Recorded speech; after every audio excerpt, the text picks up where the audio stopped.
Henry, por que você não fala mal dos esquerdistas? Essa é uma pergunta que eu ouço frequentemente aqui. Eu não consigo nem contar o número de vezes que eu ouço a pergunta por semana. Eu tenho um grupo de WhatsApp com meus amigos de infância e, assim como muitos brasileiros, esses meus amigos também deram uma guinada mais para a direita nos últimos anos. E um deles assiste meu canal aqui, comenta de vez em quando, e ele me pergunta também, ele me perguntou no grupo lá uma vez, por que eu não falava da esquerda, por que eu só criticava a direita, por que eu só criticava os conservadores. E em linhas gerais eu vou dizer pra vocês mais ou menos o que eu disse pra ele. Só que antes disso eu quero contar uma história. Quando eu criei esse canal aqui, alguns anos atrás, ele não era de comentário, eu não falava de política, eu não falava de filosofia, eu falava de escrita e de literatura. Então eu vim aqui para ensinar técnicas de escrita para as pessoas, para quem queria ser escritor, e falava de vez em quando de algum livro ou outro que eu estava lendo e comentava superficialmente, sem nenhuma pretensão, alguns assuntos, mas no interior daquilo que eu estava lendo. E vira e mexe, naquela época, já 2, 3 anos atrás, aparecia gente aqui me chamando de esquerdista. Ah, você é um esquerdista, saia do armário, seu esquerdista. Até que um dia eu fiz um vídeo analisando o Manifesto Comunista do Marx, que, como eu disse naquele vídeo, eu acho que é um livro importante para você entender o período do século XIX, os movimentos sociais do século XX, a Revolução Russa, tudo que aconteceu ao longo da Guerra Fria. Então eu analisei esse livro, foi muito assistido, foi muito comentado e muita gente me atacou por defender Marx. Para mim isso foi algo incompreensível, porque eu nunca me identifiquei como esquerda, nunca fui um grande leitor de Marx, nunca fui um grande leitor de autores marxistas, conhecia, tinha lido na faculdade, tinha estudado depois, tinha lido Adorno, Gramsci, Horkheimer, tinha lido vários autores de esquerda, mas nunca me identifiquei muito com o pensamento de esquerda. A minha herança intelectual tinha a ver com Schopenhauer, Nietzsche e Heidegger, que intelectualmente são muito conservadores ou até reacionários. O Nietzsche, por exemplo, tem frases dele que são altamente misóginas, altamente contra minorias. Tem um texto dele em Assim Falava Zaratustra, no qual ele dizia que ele era contra a alfabetização de todas as pessoas, porque quando todo mundo aprendesse a escrever, isso banalizaria, isso levaria à decadência da escrita, da literatura. Então você pode ver que era alguém que visava preservar certas estruturas hierárquicas, inclusive ele era alguém que visava recuperar valores da antiguidade clássica, dos gregos, dos romanos, valores como excelência, como virtude, como heroísmo, como valentia dos gregos, porque segundo ele o cristianismo era uma religião de fracos, era uma religião da negação da vida. E na visão nietzschiana, apenas os fortes devem dominar, apenas os fortes devem estar no topo da hierarquia. Então, para você ver, ele era um autor que reforçava estruturas de poder e estruturas hierárquicas. E, na verdade, quando eu ouvia esses debates sobre esquerda e direita, para mim era muito anacrônico pensar que no século XXI havia gente ainda com medo de comunista. Isso é tão anos 70, gente, tão época da Guerra Fria, não fazia sentido esse tipo de debate. E como eu estava fora do Brasil fazia alguns anos, fazia quase 10 anos fora do Brasil, para mim estava fora desse contexto, dessa polarização que há no Brasil, né, entre esquerda e direita, entre coxinha e mortadela, entre os pró-bolsonaros e os lulistas. Para mim, eu estava fora desse contexto e era muito esquisito ser jogado nessa discussão, sendo que eu não fazia parte disso e não me interessava por isso. Na verdade, para mim, agora refletindo sobre essas questões, né, de esquerda e direita, para mim é um movimento pendular na história. Por um lado, você tem alguns momentos de grande justiça, então esse pêndulo se move a momentos de grande injustiça, em alguns momentos a grande liberdade, em outros momentos a grande repressão, em alguns momentos há uma representatividade, ao desejo popular, em outros há um autoritarismo, o desejo de um grupo, uma elite ou um indivíduo, em alguns momentos há esclarecimento, em outros momentos há obscurantismo, em alguns momentos há libertinagem, em outros momentos há puritanismo. Então esse pêndulo vai se movendo de um lado para o outro, é um movimento de ação e reação. Quando um assume o poder, aos poucos começam as fissuras a aparecer, começam os problemas a surgir, porque todos os sistemas têm suas fraturas, e quando se propõe uma reforma, quando se propõe uma solução para um problema, como são sistemas complexos, como são sistemas muito intrincados, com várias partes, então às vezes uma solução de um problema cria 10 outros problemas novos. E esses remendos vão ruindo até um ponto em que essa estrutura, esse sistema, ele desaba e desaparece e dá lugar a outro sistema. Eu percebo que há uma busca pelo equilíbrio, uma busca pelo meio termo, uma busca pelo ponto central, mas esse pêndulo sempre está indo para um lado para o outro, sempre uma ação e reação, e há um constante desequilíbrio.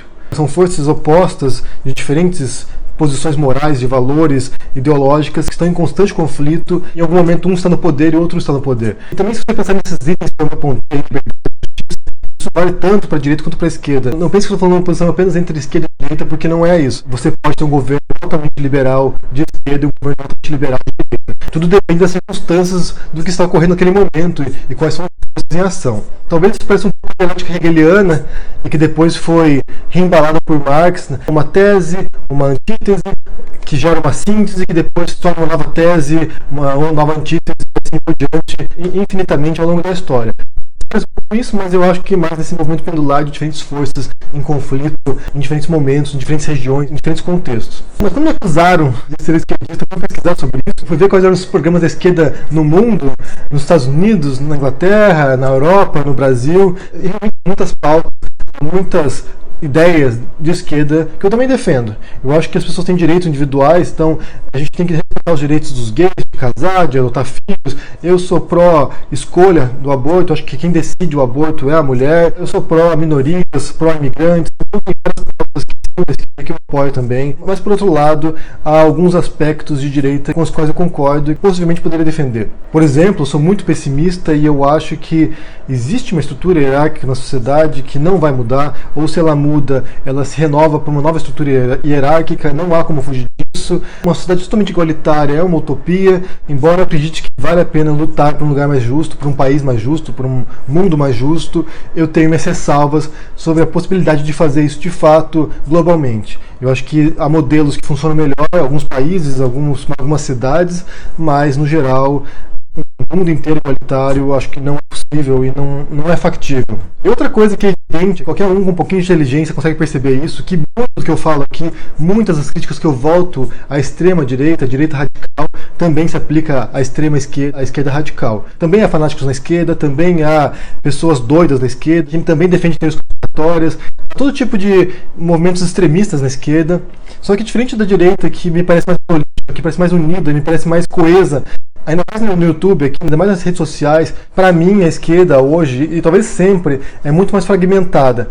Então você tem grupos, pequenos grupos de minorias, né, grupos pró-LGBT, grupos de feministas, grupos pró-minorias, grupos pró-imigrantes, sindicalistas. Então você tem pequenos grupos que nem sempre concordam entre si, nem sempre possuem o mesmo projeto, nem sempre possuem as mesmas ideias e que se concentram muito mais nas diferenças entre eles do que nas semelhanças. Então eles não conseguem chegar em acordo. E a gente pode ver isso claramente no campo político hoje. A direita conservadora está toda em torno do Bolsonaro, toda reunida em torno da figura do Bolsonaro, enquanto que você vê no campo da esquerda há uma fragmentação, ao Ciro, a Marina, o Boulos, a Manuela Dávila. Em vez de se concentrar e formar um conjunto que possa confrontar a direita, eles se fragmentam e isso enfraquece a posição deles. Para mim, que sempre me considerei meio isento, meio apolítico, ser jogado nesse debate de lados aí foi muito estranho, e eu acho que isso poderia ter me jogado em qualquer um dos lados, dependendo da posição do pêndulo na história. Se fosse um período de esquerda no poder, com grandes movimentos de esquerda, é provável que muitas das minhas ideias seriam consideradas como se fossem de direita ou conservadoras.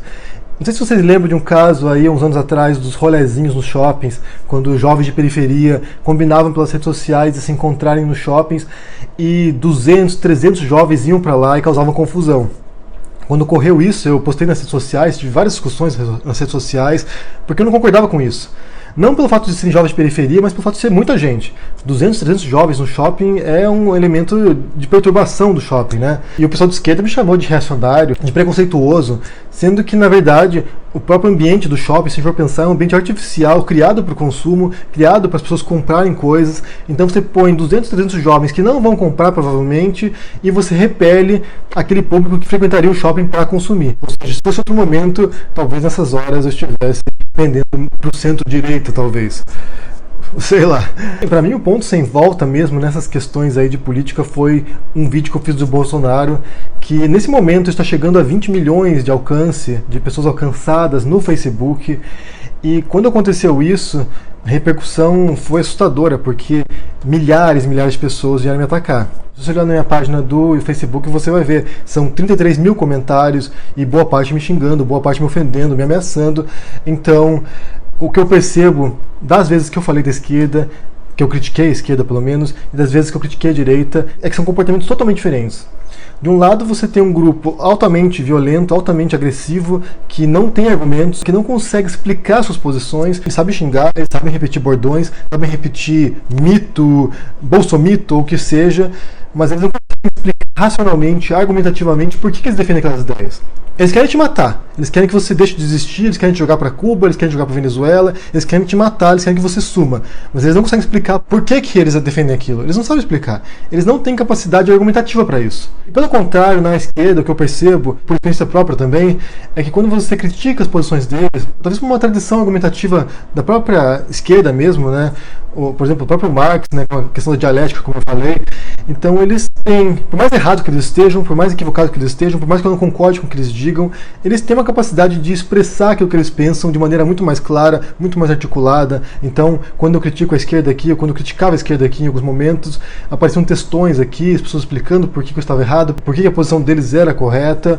Então, o que eu vejo é um nível de civilidade totalmente diferente. Por um lado, você tem um segmento da direita que é muito burro, que não sabe articular ideias, que não sabe pensar suas posições, e do outro lado você tem o segmento da esquerda, que pode ser radical também, mas que consegue dialogar, consegue explicar o que pensa, consegue articular suas ideias, consegue ser sensata boa parte das vezes. É claro que tem quem xingue, é claro que tem quem agrida, é claro que tem quem ofenda, que proponha a morte da burguesia, que proponha revolução, mas muitas pessoas da esquerda conseguem dialogar, conseguem trocar ideias, conseguem, apesar das discordâncias, respeitar sua posição e defender suas ideias. E pra mim isso é o mais valioso, é quando você consegue defender suas ideias. Se você pegar esses 33 mil comentários no vídeo do Bolsonaro, sabe quantos deles têm alguma argumentação racional? Chuta aí, põe no comentário, chuta aí quantos vocês acham. Uns 10, nem isso. De mais de 30 mil comentários, uns 10 conseguiram explicar por que eles defendem o Bolsonaro. Então o que eu vejo é que tem batalhas que você escolhe, que você decide enfrentar, e tem batalhas que escolhem você. Nesse caso de lutar contra a direita hoje, contra essa direita burra, radical no Brasil, ignorante, foi uma batalha que me escolheu. E eu não vejo nenhuma razão mesmo para lutar contra esses dois lados, fazer uma guerra em duas frentes. Eu posso ter um monte de coisa, mas eu não sou burro. Por questões estratégicas, agora, nesse momento, eu luto aquilo que eu acho que é o mais perigoso para o Brasil, para as pessoas no Brasil, para as minorias. Então, nesse momento, eu vou enfrentar os direitistas burros. Talvez, no futuro, quando o pêndulo mudar de posição e for para outra direção, tivermos uma esquerda autoritária e intolerante no Brasil, talvez o meu foco mude. Talvez eu passe a atacar outro grupo, eu passe a atacar outros tipos de ideias, outro tipo de intolerância, outro tipo de radicalismo. Mas esse não é o momento para isso. Eu quero saber o que vocês pensam sobre isso, se faz sentido o que eu estou dizendo aqui, se não faz sentido. Se eu sou apenas um esquerdista rustido que tem que ir para Cuba, deixa no comentário aqui embaixo, deixa o joinha, assina o canal e a gente se vê por aí. Tchau!